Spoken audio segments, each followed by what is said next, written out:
નમસ્કાર દર્શક મિત્રો, આપ જોઈ રહ્યા છો હિંમતનગર ખબર ન્યૂઝ। જોઈએ આજના મહત્વના સમાચાર। સાબરકાંઠાથી સાબર ડેરીમાં બોઇલરના ગેસ ગળતર થતા એકનું મોત, 2 ઘાયલ। સાબર ડેરીમાં દૈનિક કામગીરી દરમિયાન બોઇલરનો ગેસ લીકેજ। અચાનક બોઇલરના ગેસ લીકેજથી અફરાતફરી। 25 વર્ષીય યુવકનું ગુંગરામણથી થયું મોત। કૃપાલસિંહ મકવાણાનું મોત થતા પરિવારજનોમાં શોકનો માહોલ। અન્ય 4 વ્યક્તિઓ પણ ઘાયલ। સાબર ડેરીના અધિકારીઓ પહોંચ્યા સિવિલ હોસ્પિટલ। પરિવારજનો પણ મોટી સંખ્યામાં સિવિલ હોસ્પિટલમાં પહોંચ્યા। સાબર ડેરી કામ કરતા યુવાનો મોત થતા પરિવારજનોમાં આક્રંદ।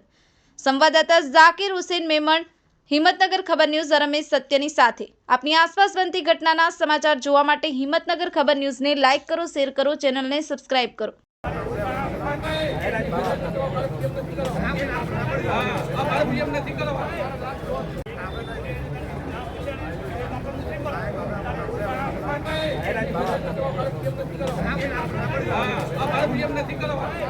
હા,